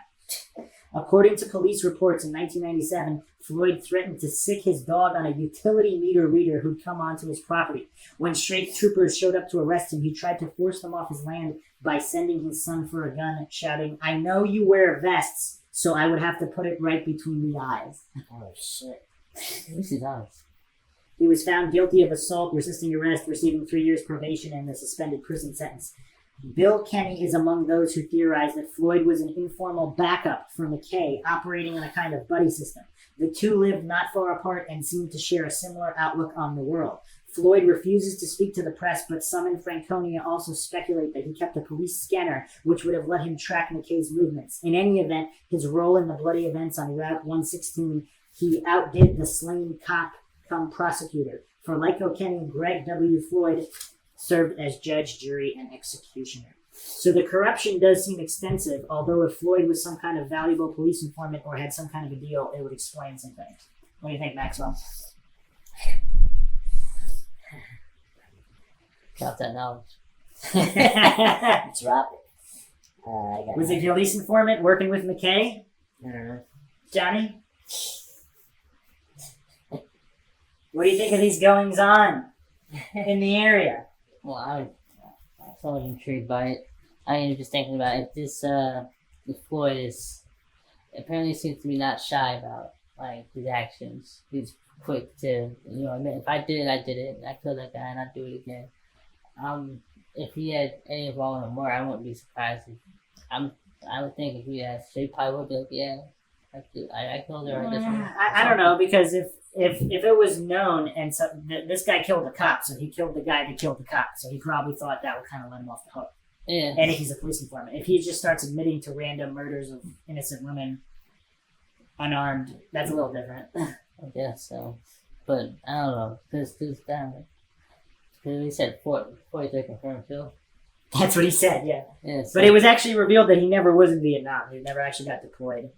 Alright. So, but then, he claims he works for like secret government agencies. So I guess that. Yeah. But all the weird thing is if he keeps getting off the hook with everything, how is that happening? Unless it's simply Bruce McKay's his buddy or drug connection, and he just told the state attorney or whatever the attorney general to be like, oh, you don't prosecute me or my buddy Greg Floyd, so they can get off the hook. But I don't know. What do you think? I don't know. Could be it could just be a big bolster.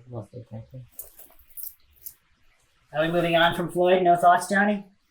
No thoughts on Floyd. Maxwell? Since we discussed him before?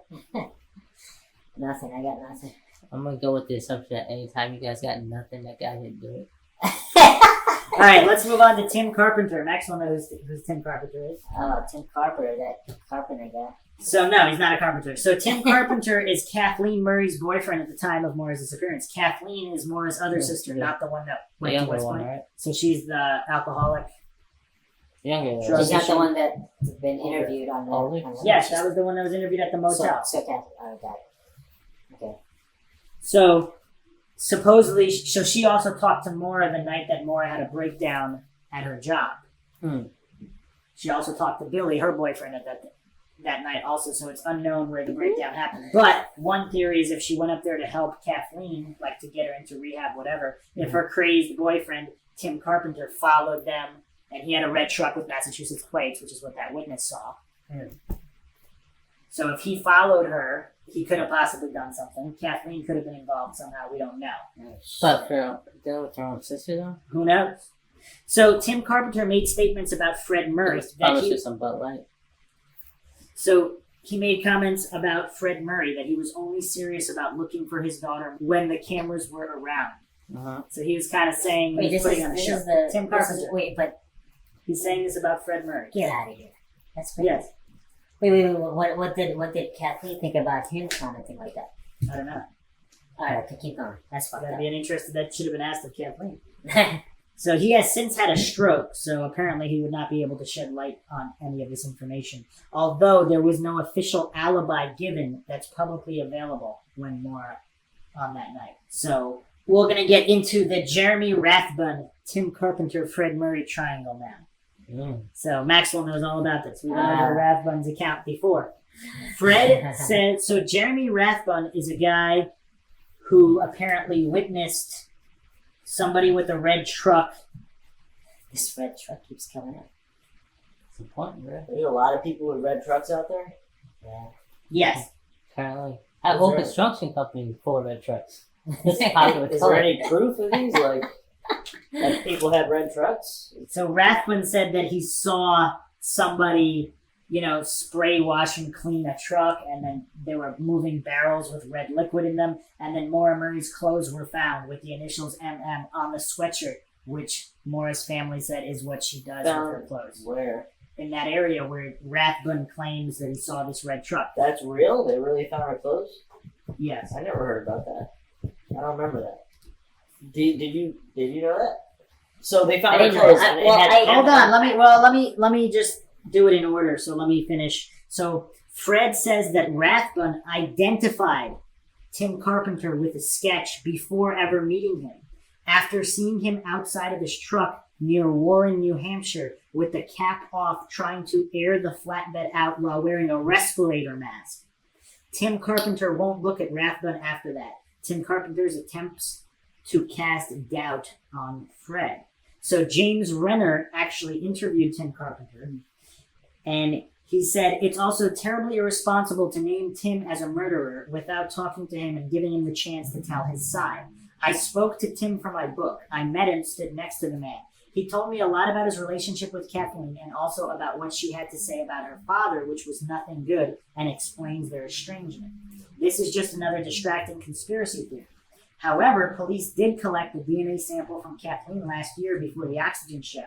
If she and or Tim were involved in whatever way, it should be investigated just like anything else." So Kathleen had nothing good to say about Mr. Fred. About Fred Murray, her Yeah, father? Fred Murray. Oh, it's a point. That's what James Renner said. Yeah, no, because it's this common theme. Just like Yes, it's that's James. it's Well, kinda that's James crazy. Renner. But and also I just keep remembering like how the father was on the camera and he was like this nice guy thing. I don't know. Yes. I just like the contradiction. That's all. So Jeremy Rathbun. So Warren, Vermont is about 15 miles south of where Maura went missing, so it's not that far. So this is the sighting. And it was originally a Facebook claim, but there's corroboration from Fred Murray, and there was also a police search done with dogs because of this claim. So No kidding. they had found clothes that might have been Maura's, a navy blue sweatshirt with NM in marker on the tag. So this was near a trail in Warren, New Hampshire, 15 miles southeast of the accident site. And a red truck was nearby. The driver of the truck was acting oddly, so they didn't make eye contact, and they faked reaching for a gun when these people approached. So these clothes were also found where there was a bear barrel with reddish brown liquid in it. Is that supposed to be paint, or like are they trying to hint at blood? Oh, human body, who knows? So the police were informed, and so they apparently got the plate number for the truck as well. It was a Massachusetts plate. So again, we don't know what happened to this, whether they traced the plate, whatever. So in October 2006, police searched the area with canine units, Yeah, kind of. and that there were several hits. But they didn't find. They said they didn't find anything. So now we have another guy, a guy named Brandon Wynn, who also goes by James Wynn, and also Benjamin James Wynn. We have a Ben. We finally have a Ben, Maxwell. Big Ben. You talking about for the psychics? Yes, the psychics that mentioned Ben. So Benjamin James Wynn apparently knows Jeremy Rathbun, or he just copied what he said. But Ben Wynn also was in the military. So again, the psychic said it was a military person, whatever. And So- there's a sketch. What? There's a sketch too, right? That sketch looked like Cecil, though. It didn't really look like anybody else. So Wynn has said similar things, that it was in the Warren Piermont area. Now, the problem is the timing of this account has changed a few different times. So one time it was in spring, other time it was June. And Rathbun and his wife have actually been convicted of falsifying material testimony under oath, aka perjury, in a different case. So again, that might not be they're lying about this, but There's a history of it. yes. So this was supposedly reported to a Warren police officer, and this is what he said about it. And just so everyone knows, yes, I am afraid of the New Hampshire police, as they are corrupt and dirty as they want to be. If they want you to be quiet, they will make you. And he said that the canine searches were in the wrong area, not where he reported his sighting. So he claimed that he was hiking around Lake Tar, that reservoir, months, possibly years after Maura Murray's disappearance, and on the logging road, that's where he observed a man with the red truck, the red liquid, the bear barrel, and so he basically looked like a bear hunter. And other accounts are that this hike occurred April 2004, so this is only 2 months after Maura went missing. Oh, yeah. And Benjamin Wynn also kind of points the finger at Tim Carpenter, just like Rathbun did. And so when he was asked about this, Wynn said that he was in Afghanistan at the time. And he claims he's been in contact with the Murray family as well. The other thing about Wynn, here time for more coincidences, he made certain comments regarding Alden Olson. Alden Olson is the creepy old guy who made the videos taunting the family. Did we talk about him? I believe we did briefly. Yes. He mentioned him. He mentioned him. Not only that, he actually revealed Alden Olson's address online. Oh. Well, So why- now why Alden did he can do that? receive death threats by mail as well as email. Hmm. Speaking of Alden Olson, Hey, why did he do that? Why did he? because he wants I don't know.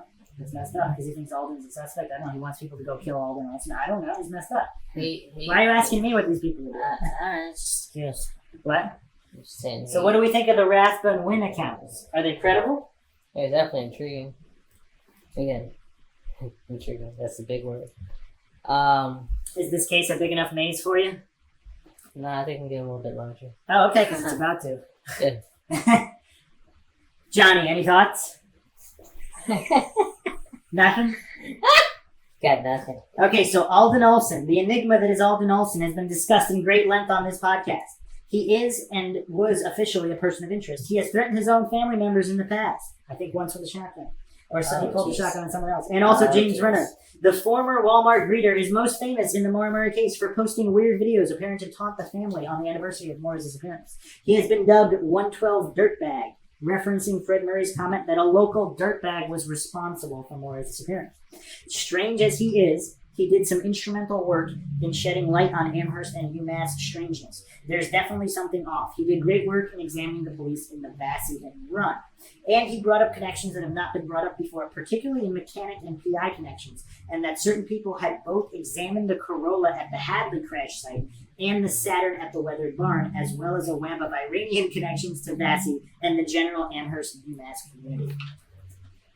He has also been a target of vandalism and police harassment himself. He actually got served a no trespass order for asking questions at UMass about parking zones.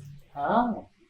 I don't know, you go to university, you ask about parking, you suddenly get a no trespass order. That's a bit much right there. So the strangest connection we have with Alden, or perhaps just one of many strange connections, is the fixation of the first PI hired on the Maura Murray case. So apparently Robert C. Stevens, owner of Psychologically Supported Investigation and Intervention, PSII Inc., which is located in Hadley, Massachusetts. Stevens is the first PI to become involved in Maura Murray's case. And he initiates contact with Olson in February 2011 and maintains the harassment for a year. So Olson's name was given to Maura Murray's family and eventually John Healy. Healy and other members who were investigating Maura Murray, and Olson had been arrested on complaints which were dismissed.